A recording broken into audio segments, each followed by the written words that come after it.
I used to play a lot of hide and seek with my friends when we were young. A team version of the game though, so it was a little different. Instead of having a lone seeker who tags anybody, we would have a team of seekers and a team of hiders. And for the hiders to win, they would have to get to a certain checkpoint, and seekers would win if they tagged all the hiders. To tag one of the hiders, the seeker would have to two-hand touch their back, just like touch football. It started when we all formed our group on the block around 8 years old, all the way up until we were about 13. I lived in a cul-de-sac where there were 3 other houses besides mine, and kids my age lived in each one. There were also 4 other kids right outside the cul-de-sac around our age, so ever since I was little I had a group of neighboring friends.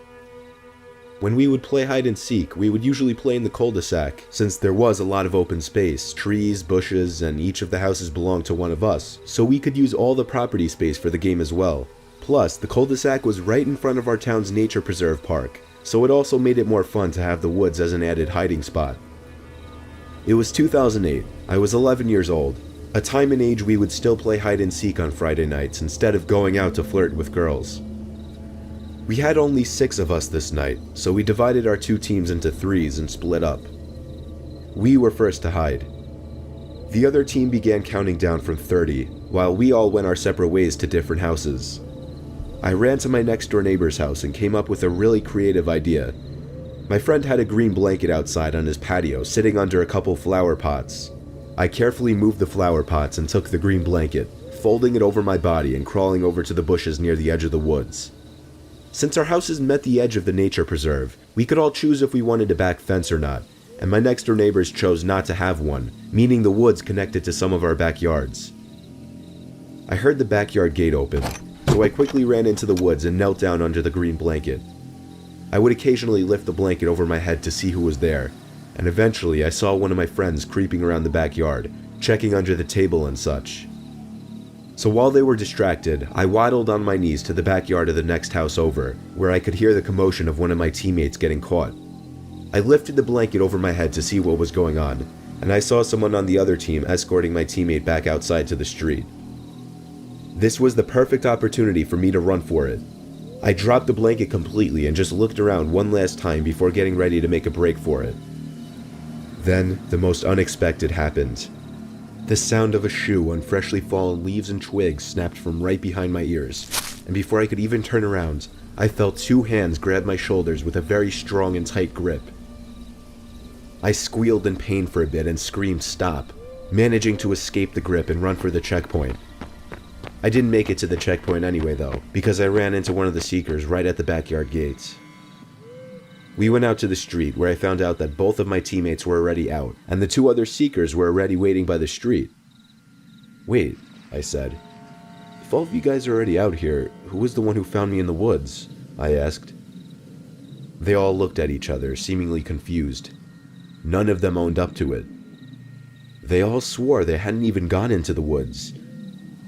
As I realized they were telling the truth, I felt my heart skip a few beats before pumping back up in a rapid beat, twice as fast as normal. When I told them that somebody was in the woods and grabbed me with force, they didn't believe me at first, but I convinced them. We all went to tell our parents, and the cops were called. Unfortunately for my neighbor friend, his parents put up a 4th fence wall, separating the woods to the backyard. We continued to play hide and seek and flashlight tag past this incident up until around the age of 13. Our parents just made us carry flashlights from now on and left all the backyard lights on. And of course, the woods were off limits. I'm happy to have such fond memories with friends as a young child, but that still doesn't take away from the fact that this was one of the most horrifying experiences of my life.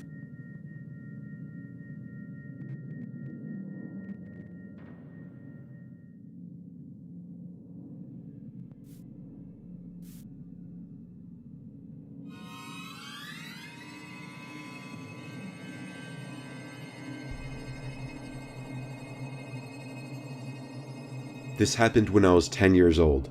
I lived in a small town in New York State that didn't have much going on at all.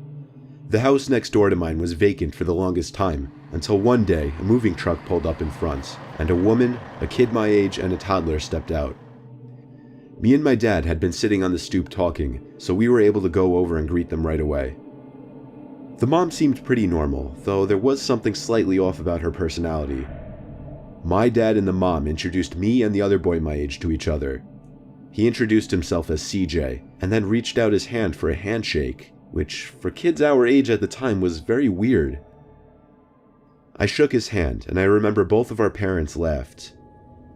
My dad ended up pressuring me on the spot to go hang out with CJ upstairs in my room. I wasn't against it, so I led him up to my room.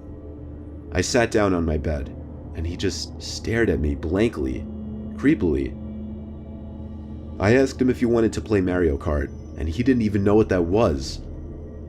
I showed him a few of my video games, and he said he doesn't like video games, so I suggested we play hide and seek outside. That he agreed to. I told him he could hide first to familiarize himself with the properties, while I gave him a 60-second head start.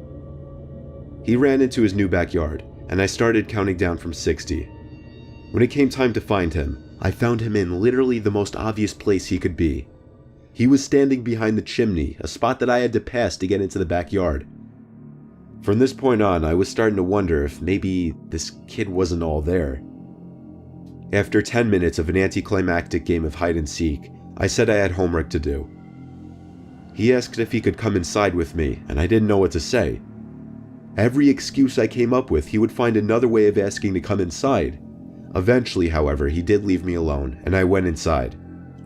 Realistically, I had nothing to do. I just didn't like the kid and didn't want to further any kind of friendship with him.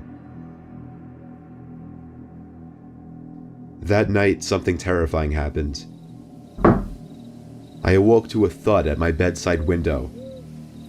I sat up and lifted the window up. I was disturbed to see CJ's face at the upstairs window of the neighboring house. He leaned out his window and called out for me to come over and play hide and seek. I yelled over he's insane and told him to go back to sleep and leave me alone. I aggressively slammed my window shut, as well as the blind, and tried to go back to sleep.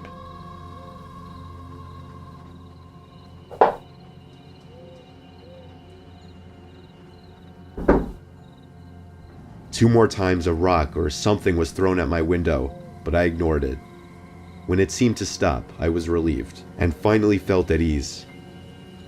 10 minutes or so later, I heard a noise coming from below my window outside. It sounded like a bird was hopping around the ledge or something possibly.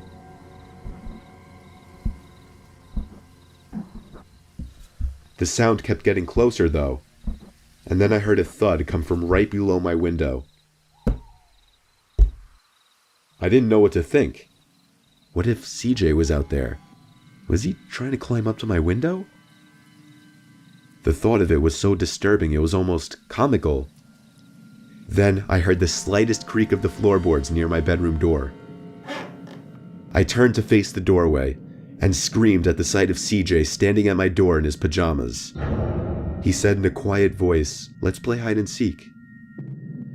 My dad was in the room quicker than I could even get out of my bed. He was just as shocked and disturbed as I was. He angrily marched over to the new neighbor's house with CJ in his grip. I watched the whole thing through my window. He raised his voice quite a few times. It turned out CJ simply entered through an unlocked window downstairs. My dad got a restraining order against the woman and her son. Unfortunately, they weren't going anywhere though. For months after this incident, I would have to awkwardly avoid eye contact with the mother next door the few times I saw her. Strangely, I never once saw CJ outside of the house again. However, every single night for over a month, I would check outside my bedroom window across to the other house and see CJ just sitting by his window looking into mine with his creepy blank stare. It got to a point where I eventually left the blinds to that window closed 24/7, and eventually it stopped. CJ and his mom moved out less than a year later, and luckily I never saw them again.